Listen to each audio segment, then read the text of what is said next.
Welcome. Glad you've joined us today. We are going down the path of creativity, and specifically creativity as a way to problem solve. At a time where the problems are more complex, the choices are more connected, the number of choices we have is pretty unprecedented. And of course, the consumer is getting smarter and smarter all the time. We really felt we're sitting at the intersection and wanted to go down this path and explore creativity as a solution. And by taking the creative path, we're going to get different perspectives and get insights that we probably couldn't get on our own in another capacity. So these will be very focused, intimate conversations with people that range from different industries, different job functions, from CMOs to presidents to VP marketing to artists, musicians, those that are really sitting in that intersection. Our first in the series is an interview with two artists, two musicians. Mike Visceglia, he was the bass player for Suzanne Vega for 27 years, but also recorded with a number of top artists from Bruce Springsteen to Christopher Cross. We're also bringing in Rebecca Haviland. She has her own band called Whiskey Heart, and they travel frequently, and they can be seen around the country. And she and Mike have worked together on a number of occasions, have just a great relationship, and have a way of talking about and getting inside this creativity question. So please join us. So, favorite music. Let's get started with favorite Probably music. Have lots. You play many, Yeah. you enjoy many as an audience member, but you got to have something in you, given Yes. your background. That's that piece that just kind of lights you up. Well, so for me, the song that I picked to talk about would be Howlin' Wolf's Built for Comfort. And which version? Well, Because there's a lot of them. there are a lot of versions, but this one in particular I find to be really interesting because it's him with more of a psychedelic sounding band. The record was made in 1969, and so you can sort of tell that the label was trying to get Howlin' Wolf's sound to be a little more relevant. Have no gold, but I got a lot of loving that I want you to know that I feel so comfortable. I hear this uncomfortableness in how Howlin' Wolf feels about being put with this more progressive sound at the time. But you also hear the conversation happening between the two different guitar parts. I hear the effort to try to bring influences like some of the British blues, psychedelic blues bands, whether it was Cream. I hear some of that, in the riff aspect of it. And some of the, maybe they were trying to cash in on some of the Hendrix craze because you have a like raw, emotional black singer. And I think that they were probably saying, okay, well, if Cream can sell a million albums and Jimi Hendrix can sell a million albums, maybe if we put some of those ingredients into Howlin' Wolf, maybe we can like strike a nerve in that. I have a feeling though that it probably wasn't the success number-wise that the record company wanted to have. Probably not. And probably because it's not an organic juxtaposition. It's not something that grew out of what Howlin' Wolf as an artist wanted to express himself. It was something that came from outside. I mean, you listen to some of the bands that I referenced, whether it's Cream or Jimi Hendrix or things like that, those were organic expressions of what they wanted to do as artists at that time. Out of their soul. Right? So it was like, this is what we want to do. And that authenticity, I think, usually in my experience, is the most commercial aspect of what an artist is, that authenticity. So when you try to, put the chess pieces together to make it something that sounds like this, sounds like that, sounds like that, it's not usually the best way to go. And so you might have this sort of inner conflict about what he wanted to be as an artist, how he wanted to express himself, and all the other elements that were put upon him. So let's pick up on the commitment. In a band setting, it's different. Obviously, you have to, in any kind of conflict or problem solving, there has to be trust amongst the members. Otherwise, you've got a train wreck and you'll never see them again. I've been playing with my drummer and my bass player for 8 years, and I know that even if they choose something that may not be right, they're going to make it musically turn into something that works. And I can trust that they'll do that.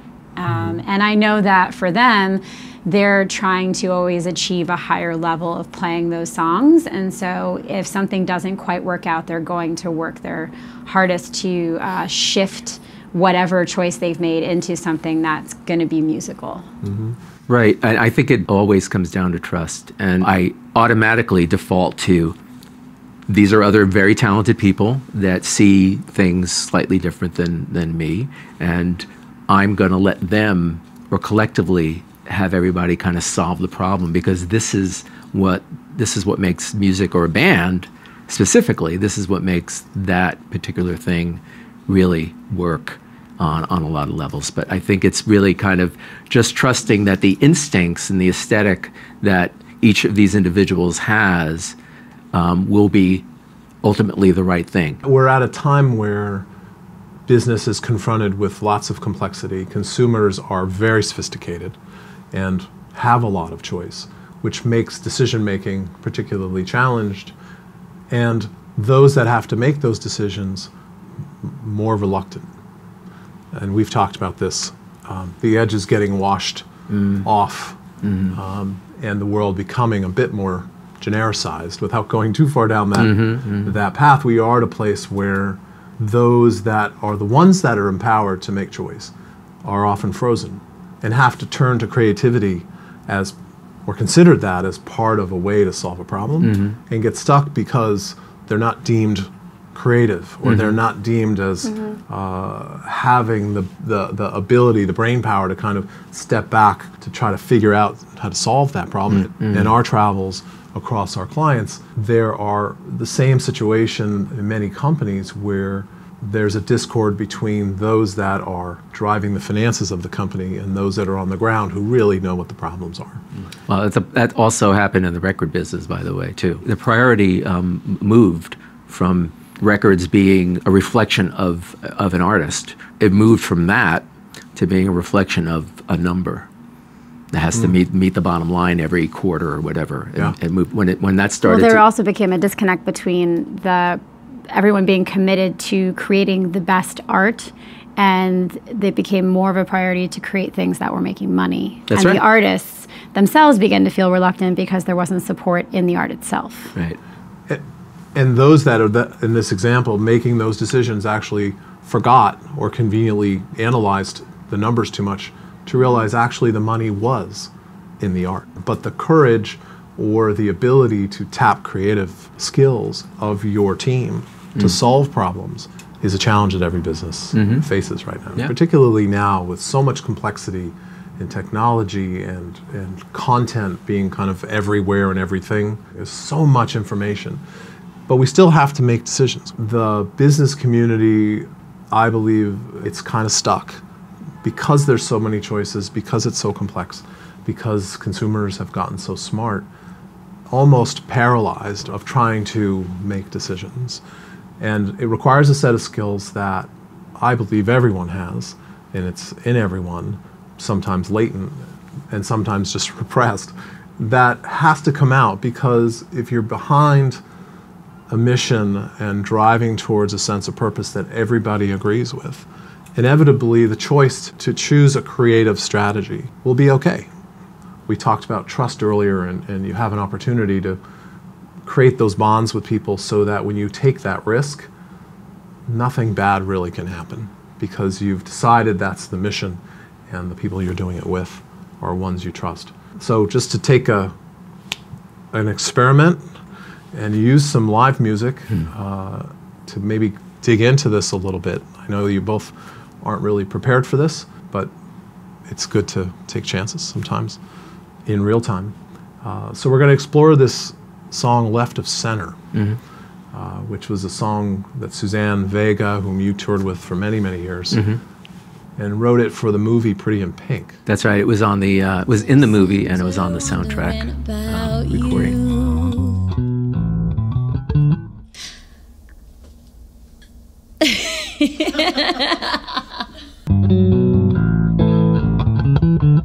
Shit. Damn it. Touch, but I'm only in the outskirts and in the fringes and on the edge end of the avenue. And if you want me, you can find me left of center, wondering about you. Wondering about you. Wondering about you.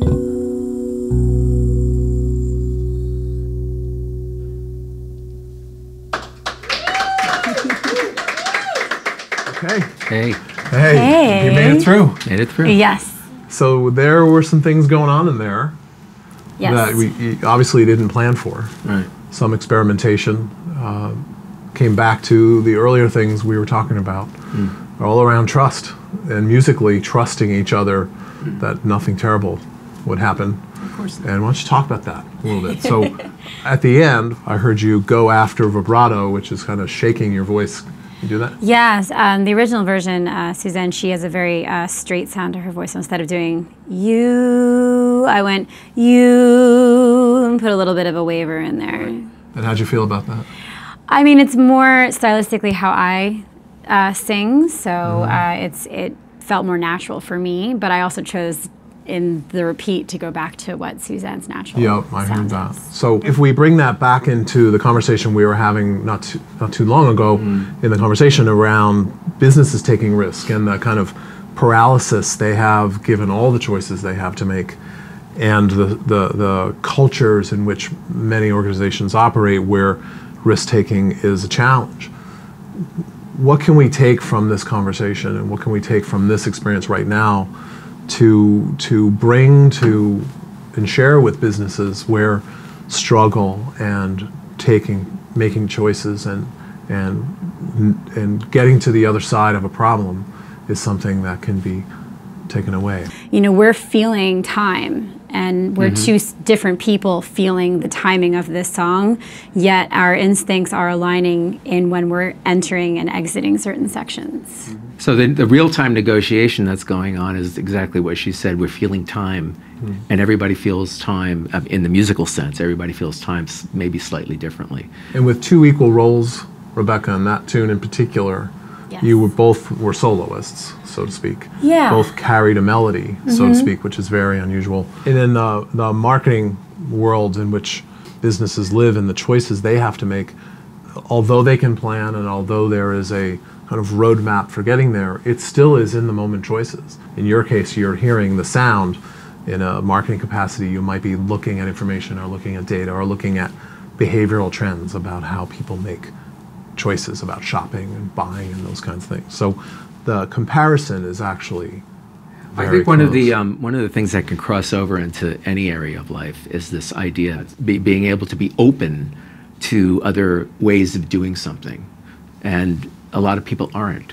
A lot of people see the world or their job or their marriage or relationships through very, very fixed points or a very specific prism, that it's got to be this way or no way. If it goes out of the border here, it's failing, it's not working. And most of the time, almost invariably, that's not true. But you have to be able to expand your comfort zone to accommodate those moments. And that's why I think if you're really going to be successful, you should learn how to improve your improvisation by opening yourself up, getting out of your own way, so to speak, and becoming less parochial about the way you go about business, life, relationships, any of that stuff. We have certainly seen that you really have to make choices. That status quo is actually more dangerous than making choices. That just staying inert actually will create negative reaction. Well, and nothing create moves negative progress. Nothing moves forward by staying inert. Nothing moves forward. Nothing. The world doesn't move forward by staying inert. And that's a great place to end. Thank you, Rebecca. Thank and Mike. you. Thanks very Thanks. much. Appreciate it.